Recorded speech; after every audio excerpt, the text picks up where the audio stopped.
Déjenme compartirles nuevamente. Entonces, esta semana, muchachos, estamos en Juan, capítulo 20, verso del 1 al 31, aunque no lo vamos a leer todos, pero le puse la cita completa y para que ustedes pues lo lean en sus casas. Entonces, para hacer un resumen, ¿verdad? Porque la semana pasada no nos reunimos. Recuerden que en el capítulo 19, mismo capítulo 18, 19, Cristo fue traicionado, fue capturado por romanos y judíos por igual, torturado, crucificado por mano de su propio pueblo. Y vemos que el capítulo 19 termina con las siguientes palabras. Si Gaby puede leer ya al final del capítulo 19, versos 41 y 42, que está aquí en la pantalla. Dice, en el lugar donde fue crucificado había un huerto, y en el huerto un sepulcro nuevo, en el cual todavía no habían sepultado a nadie. Por tanto, por causa del día de la preparación de los judíos, como el sepulcro estaba cerca, pusieron allí a Jesús. Entonces, ¿cuál es el contexto de esto? Para continuar con el capítulo 20, Jesús es crucificado, muere y bajan el cuerpo de la cruz antes de que llegue el día de reposo de los judíos, porque en ese día los judíos no hacen nada, entonces esos cuerpos muertos no pueden estar ahí, porque eso sería algo, o era algo impuro para ellos. Entonces lo bajan y un personaje que lo menciona en el capítulo 19, si no me equivoco, que se llama José de Arimatea, que era un seguidor de Cristo, pero oculto. O sea, la gente no lo sabía porque por temor a los judíos, él no se revelaba públicamente, pero era un seguidor de Jesús. Entonces, ese lugar donde ponen a Jesús, esa cueva, que era la forma donde enterraban a las personas en este tiempo, le pertenecía a él y no habían puesto a nadie ahí todavía. Entonces, él le pidió a los gobernadores que le dejaran enterrar el cuerpo de Jesús allí, ¿verdad? Y por sus influencias políticas, él lo consiguió. Entonces, ese es el contexto, ¿verdad? Para pasar al capítulo 20, donde Jesús ya está muerto y veremos algunos puntos de manera resumida en, en este mensaje.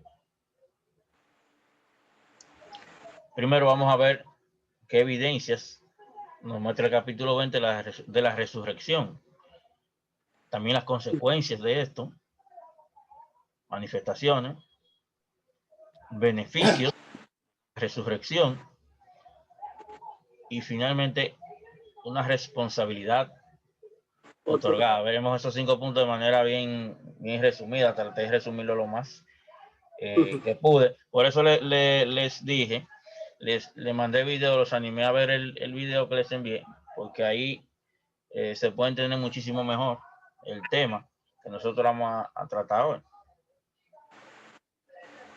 Vamos a ver las evidencias de la resurrección de Cristo, pero hay una pregunta antes de eso. ¿Por qué es importante para nosotros la resurrección de Cristo? Y muchos de nosotros lo sabemos.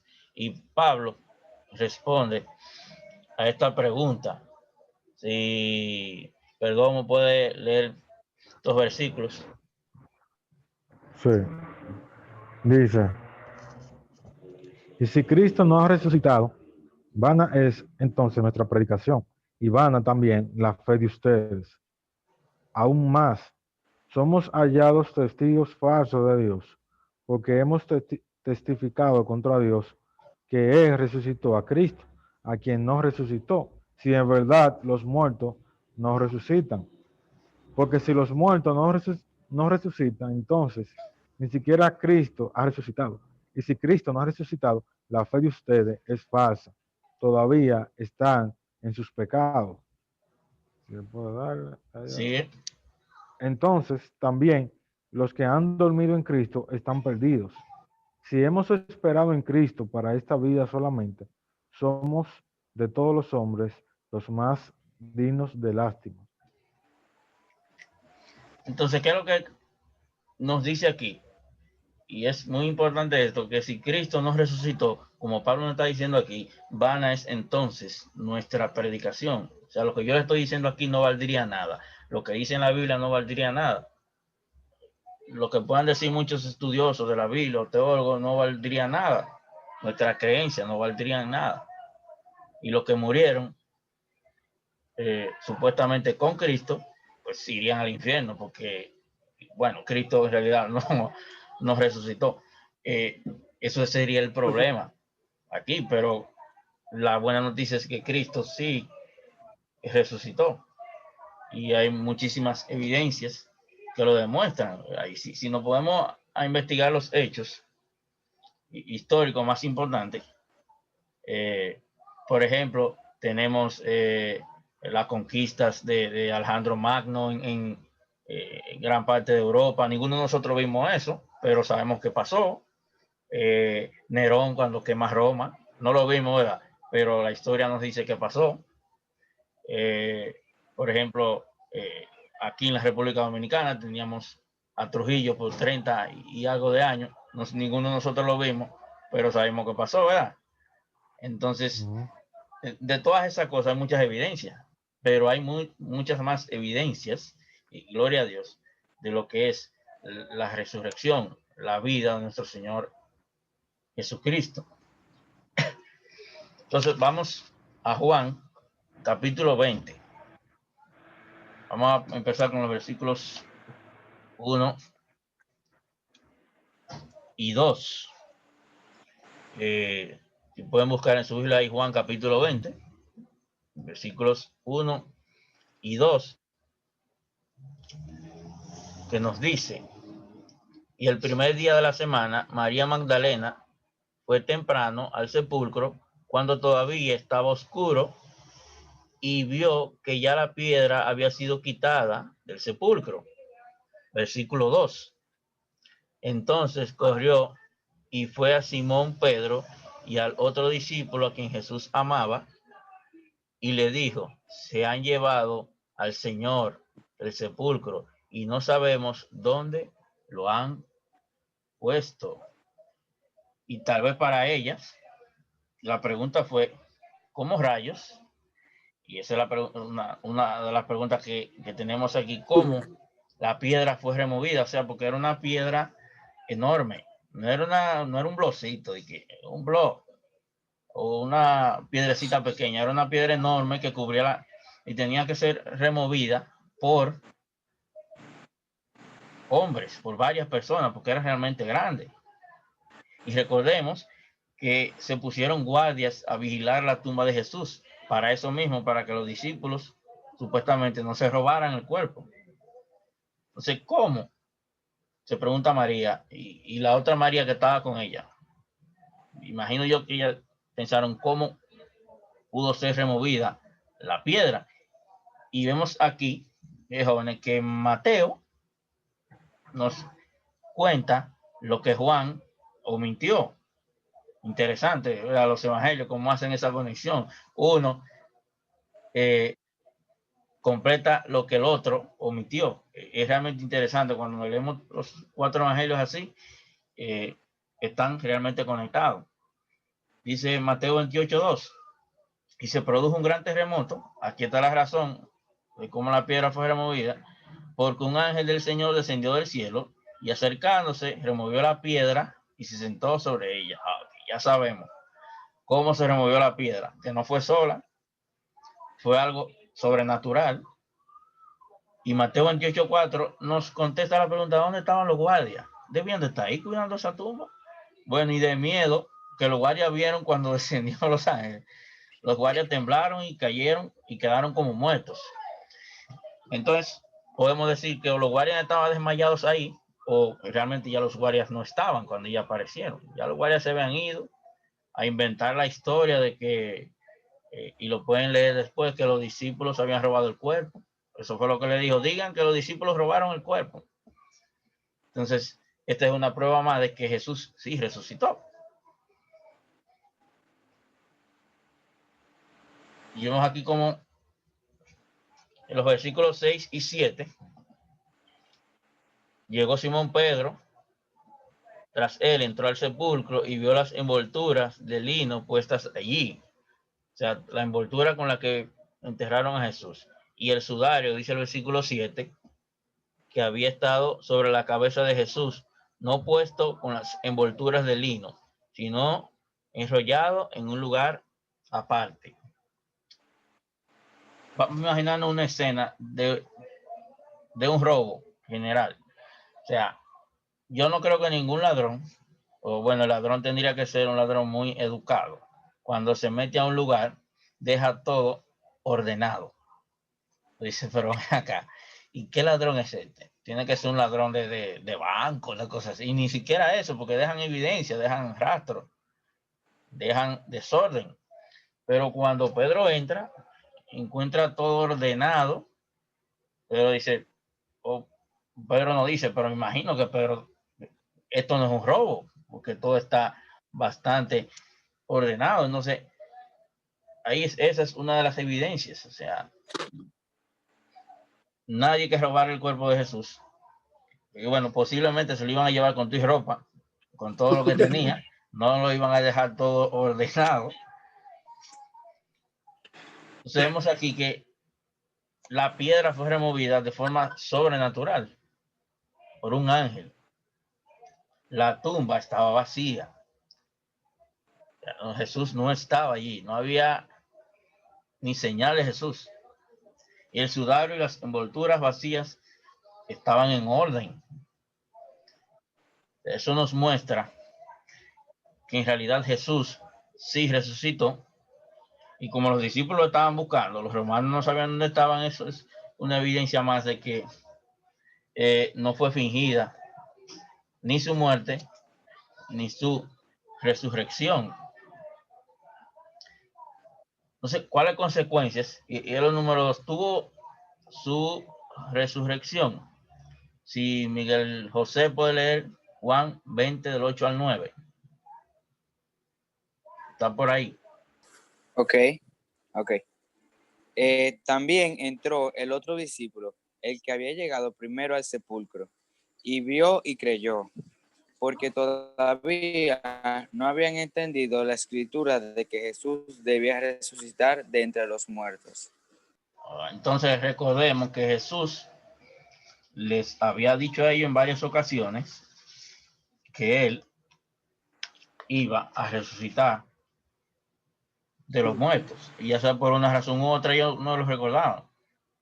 Pero aparentemente, según lo que vemos aquí, Juan fue el primero que creyó en la resurrección del Señor cuando vio. ¿Y qué dice el versículo 8? Y creyó en la resurrección. Aunque Juan no comprendía lo que estaba pasando, ni lo que Jesús le había anunciado, él creyó porque vio la tumba vacía. Creyeron en Jesús, o creyeron que Jesús había resucitado, descartando que alguien hubiera robado el cuerpo. Y ahí el versículo nos lo especifica bastante claro. Juan creyó. No hubo duda de que él creyera que Jesús había resucitado, a pesar de que él aún no lo había visto. Él entendió que Cristo había resucitado. Entonces, eso fue una de las consecuencias. Llevar a los discípulos a otro nivel de creencia, porque era muy fácil para ellos, muchachones, creer en Jesús viéndolo. Pero ya porque le dijo, bueno, yo voy a morir y voy a resucitar, después verlo resucitado, y eso implica otro nivel de fe. Y Jesús lo preparó a ellos para esto. Pero a diferencia de, por ejemplo, de de Juan, y esta es la tercera parte, María, ¿qué pasaba con María? María continuaba llorando, desconsolada, porque recuerden que en el versículo 1 y 2 ella decía que el cuerpo del maestro se lo habían robado. Entonces, de repente,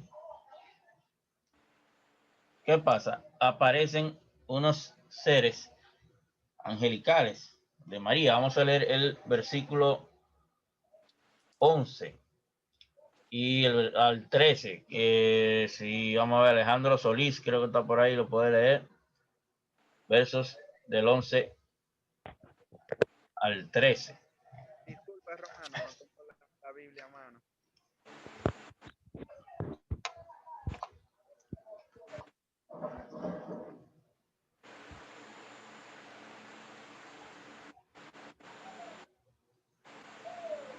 A ver, tiene el micrófono puesto, Alejandro. Ah, ¿me escuchas? Ahora sí. Sí, que me disculpe, que no tengo la Biblia a mano, nada. Dale, está bien. Si salgo de aquí, se me cae la aplicación. Disculpe. Yo lo tengo. Dale. Ok, del 11 al 13. Sí. Dice, pero María estaba afuera llorando junto al sepulcro. Y mientras lloraba, se inclinó para mirar dentro del sepulcro y vio a dos ángeles con vestiduras blancas que estaban sentados, el uno a la cabecera y el otro a los pies donde el cuerpo de Jesús había sido puesto. Y le dijeron, mujer, ¿por qué lloras? Les dijo, porque se han llevado a mi Señor y no sé dónde le han puesto. Cuando había dicho esto, se volvió y vio a Jesús que estaba allí, mas no sabía que era Jesús. Jesús le dijo, mujer, ¿por qué lloras? ¿A quién buscas? Ella, pensando que era el hortelano, le dijo, Señor, si tú lo has llevado, dime dónde lo has puesto y yo lo llevaré. Jesús le dijo, María. Volviéndose ella le dijo, Raboní, que quiere decir, pero era hasta el 13. No, dale hasta el 17. Eso está bien. Ok, Raboní, que quiere decir maestro. Jesús le dijo, no me toques, porque aún no he subido a mi Padre, mas ve a mis hermanos y diles, suba a mi Padre y a vuestro Padre, a mi Dios y a vuestro Dios. Wow. Entonces, fíjense ahí que a diferencia de Juan, que cree sin ver, María aún no puede creer. Entonces, algunos de nosotros necesitamos en su momento más para creer que otros. Obviamente, por ejemplo, hay gente que, por poner un ejemplo, tal vez tú le dices, bueno, Cristo te ama y quiere salvarte. Wow. Y esa persona en ese momento cree en Jesucristo como su Salvador.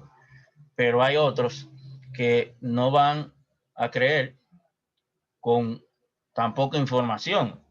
Juan creyó sin ver, pero María necesitó mucho más para creer. O sea, somos nosotros de esa manera, somos diferentes. Y la gente a la que nosotros le prediquemos el evangelio también va a ser así. Entonces no deberíamos de esperar que todo el mundo crea con el mismo nivel de información, con la misma cantidad de información. Hay personas que vamos a tener que trabajarla por meses y más meses y años hasta que finalmente ellos abran su corazón a Cristo. Hay otros que en el primer día que nosotros le prediquemos, esas personas van a llegar a creer. Entonces, en este caso, María necesitó mucho más que Juan para creer. Necesitó que Cristo mismo se manifestara, o sea, se mostrara ante ella para poder creer, porque no lo creía aún.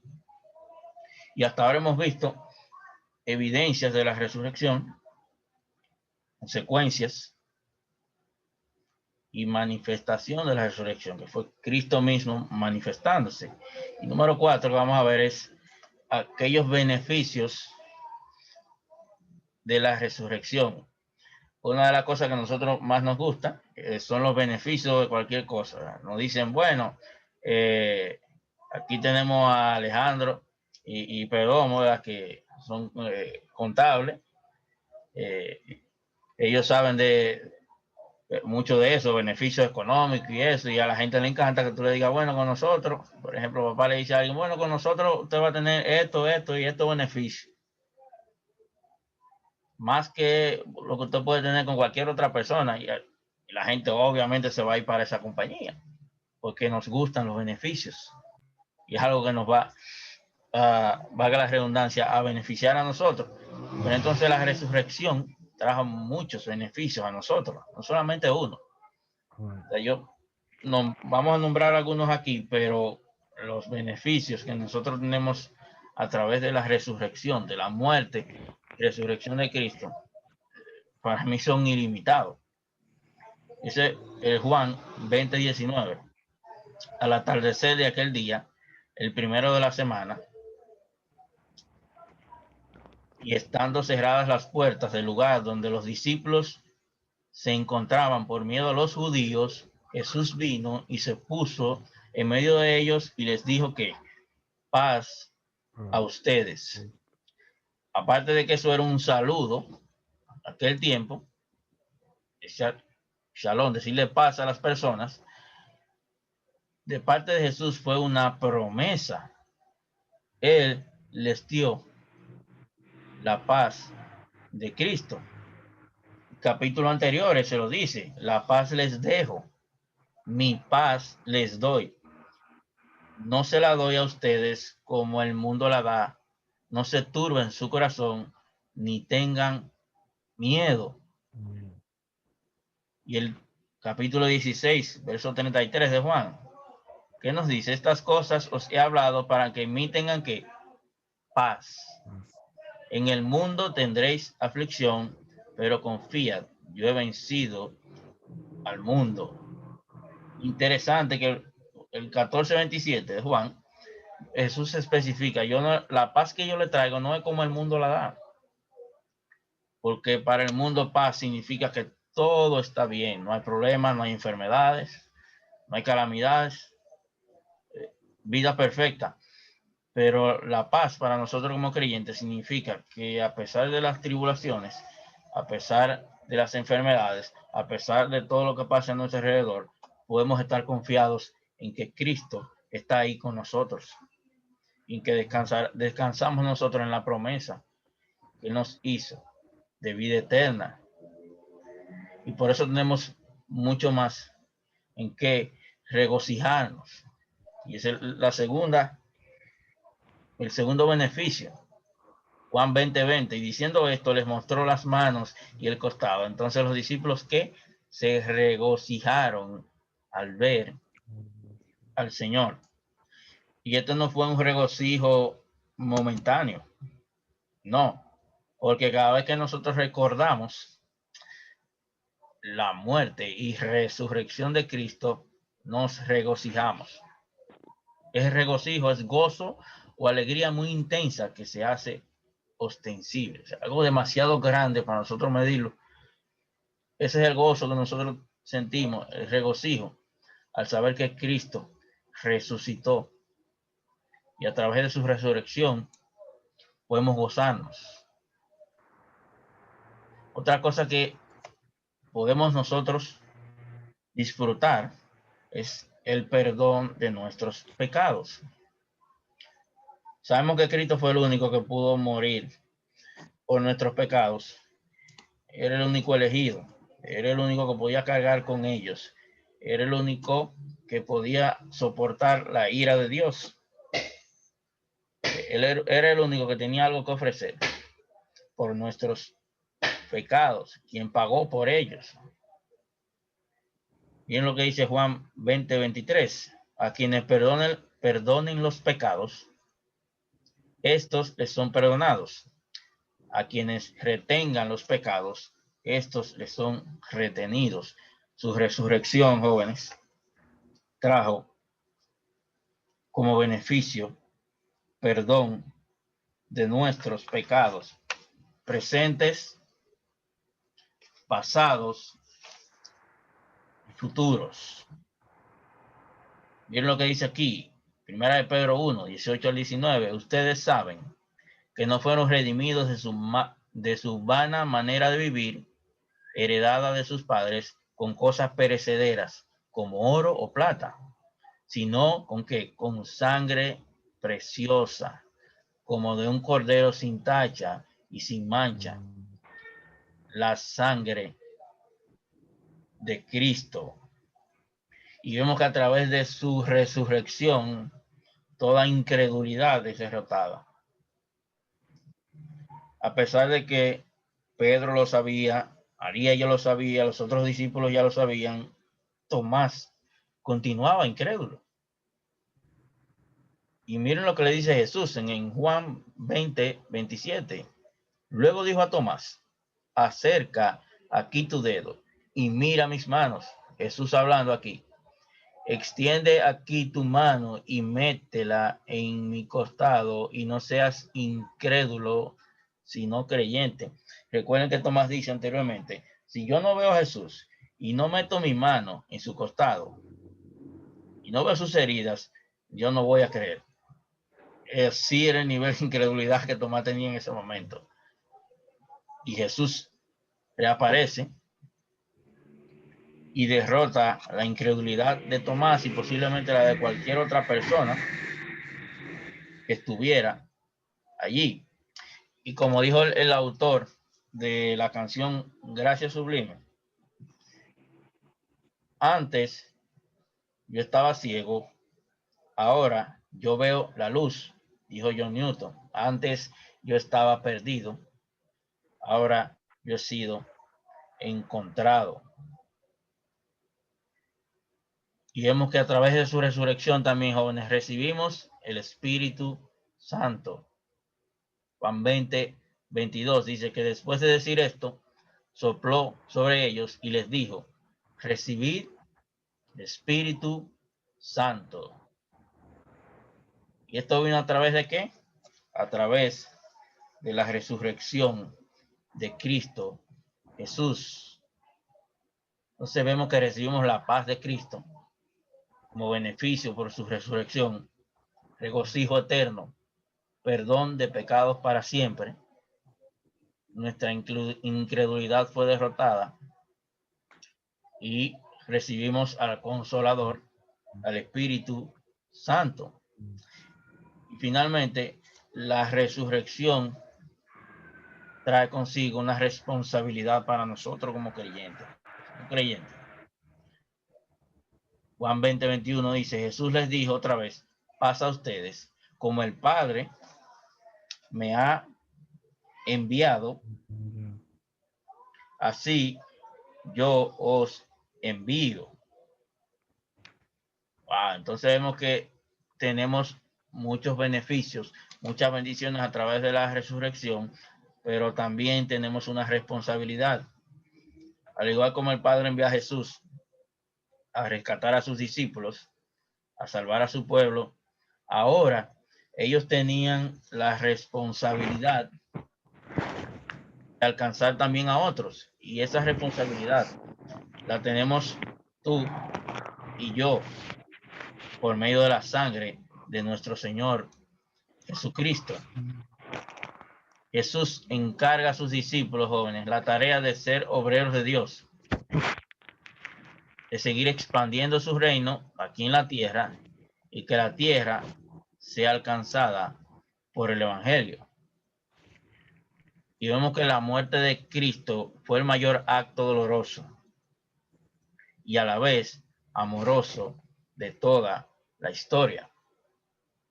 Y yo investigando acerca de la muerte y maltratos de Cristo, y yo encontré algo interesante.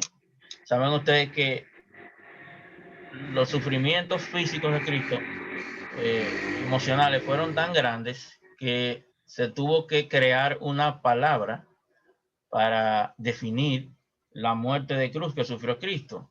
Fue excruciante, con X, al principio. La muerte de Cristo o su sufrimiento fue excruciante porque no se encontraba otra palabra para definirla. Sí. Y es realmente valioso lo que Cristo hizo por cada uno de nosotros y vemos las evidencias, vemos lo que Él pasó, vemos que se hizo hombre para darnos vida. Todas estas evidencias deben llevarnos a nosotros a tomar una decisión. O seguimos a Cristo como nuestro Señor y Salvador, o seguimos viviendo en completa oscuridad e incredulidad. Entonces, después de todas estas pruebas que nosotros hemos podido ver aquí, después de este derroche de amor que Cristo muestra en Juan capítulo 20 y en el resto de todas las escrituras, no sé qué más pruebas necesitamos nosotros para llegar a creer en Cristo Jesús como único y suficiente Salvador. Oremos. Padre, Señor, gracias porque no merecemos, Señor, que hayas dado tu vida en rescate por nuestros pecados. Señor, no merecíamos y continuamos sin merecer el sacrificio que tú hiciste por nuestros pecados, Padre. Mira, Señor, que se acerca el tiempo donde celebramos la Navidad, donde celebramos tu nacimiento, donde celebramos tu muerte y resurrección, Padre. Y la mayoría de nosotros muchas veces pierde el foco central de lo que es la Navidad. Y la Navidad es Cristo, la Navidad eres tú, muriendo y resucitando por cada uno de nosotros, Padre. No tendría sentido nuestra celebración si tú no hubieras resucitado. Pido, Señor, que sigas guiándonos a toda verdad. Gracias por esa paz que nos das. Gracias por el perdón de nuestros pecados. Gracias por darnos el Espíritu Santo, Señor, en nuestras vidas, que es quien nos guiará a toda verdad. Y si hay alguien aquí, Señor, alguno de los jóvenes que aún no te conocen, Padre, yo te pido que toques sus corazones, Señor, o que ellos abran sus corazones a ti, para que finalmente entreguen su vida a ti, Señor. Ya que no sabemos cuánto tiempo, Señor, estaremos vivos. Un día estamos aquí, Señor, y otro día ya no estamos. Como dice tu palabra, la vida es como neblina, se va rápido. Oh, Señor, te pido por la familia de cada uno de los que estamos aquí, Señor.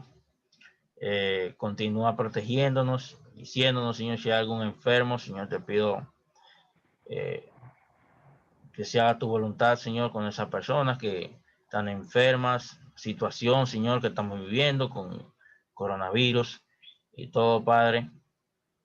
Pero ayúdanos a pesar de todo, mantenernos regocijados y en paz en ti, Señor, a pesar de las circunstancias. Gracias, Señor, por todo. Gracias por este grupo, Señor, que está aquí. Gracias por los medios que tú has provisto para que nosotros podamos reunirnos, Padre. Esperamos que esté dentro de tu voluntad, Señor, que podamos reunirnos pronto de manera presencial y ya no virtual, Padre. Gracias, Señor, por todo. En el nombre maravilloso de tu amado Jesús. Amén.